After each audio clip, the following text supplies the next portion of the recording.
La vie est difficile. La vie est très difficile. Allah nous dit dans le Coran, خلقنا الإنسان في كبد. On a créé l'homme dans la difficulté. La difficulté spirituelle. La difficulté physique. On doit se réveiller le matin tôt pour aller au travail.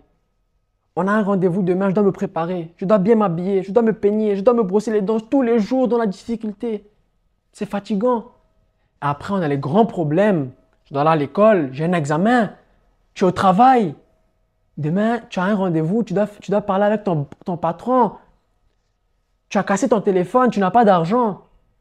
Il y a tellement de difficultés dans la vie que souvent, on peut se trouver désespéré. Donc aujourd'hui, je voulais vous dire, la vie est difficile. Qu'est-ce qu'il faut faire et qu'est-ce qu'on doit penser de cette chose? Le proverbe arabe nous dit déjà, le soleil tout le temps crée un désert. Si on est tout le temps à l'aise, on est tout le temps content, le soleil sort toujours, il n'y a rien qui change, qu'est-ce qui va se passer?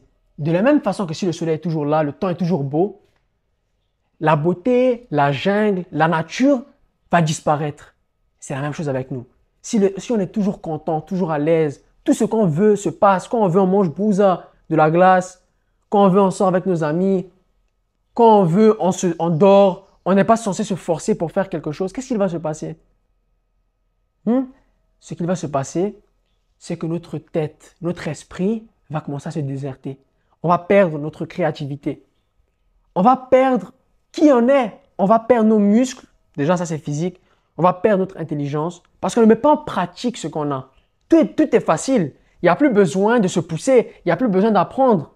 Alors, tout va disparaître. Donc déjà, il faut savoir que les difficultés sont quelque chose qui nous mène à se pousser et qui nous mène à se développer en tant que des personnes. Maintenant, Aristote nous dit, nous ne pouvons pas apprendre sans douleur. On a un enfant qui veut marcher en arrière. Il veut marcher comme ça, il veut partir en arrière, il veut marcher. Ce qui se passe, c'est qu'il tombe, il se blesse et il apprend. Je ne dois pas marcher comme ça. Je dois marcher en avant. L'enfant doit tomber 1000 fois pour apprendre à se relever pour marcher. C'est en tombant qu'il apprend à se relever. Nous, par exemple, on doit brûler le gâteau dans la cuisine pour apprendre que je dois garder mes yeux dessus. Tu es dans la voiture, à chaque fois tu dépasses le feu rouge, tu dis je m'en fous. Le jour où tu vas faire un accident, c'est le jour où tu vas apprendre que je devais m'arrêter. Et tu vas commencer à faire plus attention. Donc souvent la douleur et la souffrance nous mènent à apprendre des leçons. Donc si tu n'arrives pas à apprendre des leçons, tu souffres sans apprendre des leçons, il faut savoir que tu fais quelque chose de mal. Tu dois en tirer quelque chose de ta souffrance. Toujours. Il faut apprendre de notre souffrance. Pourquoi je souffre? Pourquoi j'ai mal au ventre aujourd'hui? J'ai trop mangé de piment. Pourquoi aujourd'hui mes yeux me font mal? J'ai réutilisé trop mon téléphone. Qu'est-ce qu'on apprend de nos souffrances? Parce que les douleurs, nos souffrances nous apprennent des leçons. Maintenant, Carl Jung nous dit,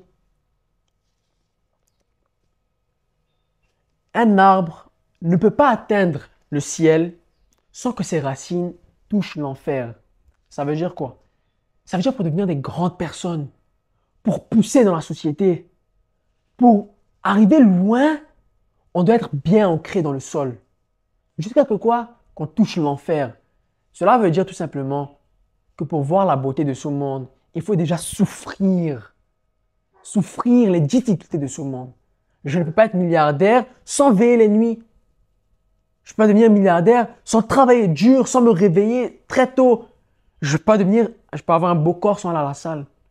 Donc pour avoir quelque chose, il faut aller à l'autre extrême. Et le plus on descend dans l'extrême, le plus on peut monter dans la beauté. Donc on doit s'ancrer, on doit avoir notre douleur comme si ce sont des racines qui poussent dans la terre. Donc ça pousse dans la terre et ça nous donne la capacité de monter plus haut. Parce que disons tu as devenu milliardaire sans faire toutes ces choses, ce qui va se passer c'est que comme l'arbre qui n'est pas bien ancré dans le sol, tu vas tomber. Donc la première chose, c'est savoir cette douleur nous ancre dans le sol pour être des gens plus forts, pour pouvoir mieux pousser sans retomber. On a compris, donc les douleurs nous aident à bien pousser, parce que tu peux pousser sans difficulté, mais il faut savoir que si tu n'es pas bien ancré dans le sol, si tu n'as pas bien passé dans les difficultés, tu vas finir par tomber. Donc commençons par voir nos difficultés comme si on était en train de s'ancrer dans le sol pour mieux pousser sans retomber. Finalement, on va terminer avec ça. Franklin Roosevelt nous dit, une mer douce n'a jamais fait un marin fort, un marin solide, un marin endurant. Ce qui veut dire, disons moi je suis un pêcheur. Chaque fois je me lève, je m'en vais dans la mer et je trouve que le temps est bon. Je ne vais pas avoir besoin de passer à travers la difficulté. Je m'en vais, je sais juste, j'allume mon moteur, je m'en vais, je pars où je veux, je pêche. Un jour, il y a une tempête. Parce que je n'ai jamais vécu de difficulté, cette tempête va me retourner, je vais mourir. Mais si chaque fois tu rentres dans la mer elle est dure, il y a de la souffrance, le soleil est souvent trop fort, souvent il y a la pluie, souvent la voile me prend quelque part d'autre. Là maintenant, le jour où il y a une grande tempête, j'ai toutes ces expériences, donc je suis à l'aise. Je vais savoir quoi faire. Ça sera difficile, mais je saurai quoi faire. Donc, on n'a qu'à avoir nos difficultés. Comme, comme si nous, on est des marins et on est dans un bateau. Le plus la journée est difficile, le plus le marin devient fort. Donc, nos difficultés sont comme le vent qui pousse dans la mer, qui rend notre journée plus difficile pour nous rendre plus forts. Finalement, nos difficultés agissent sur nous pour nous rendre des personnes plus fortes. C'est à nous de décider comment on va voir cette chose. On laisse nos difficultés nous détruire, on laisse nos difficultés nous construire. Qu'est-ce qu'on veut pour nous? On veut grandir en tant que des personnes. Donc, essayons d'apprendre la leçon. Pourquoi je souffre? Et prenons la leçon pour évoluer. Comme ça, la prochaine fois qu'on a quelque chose de difficile qui vient chez nous, on va savoir quoi y faire.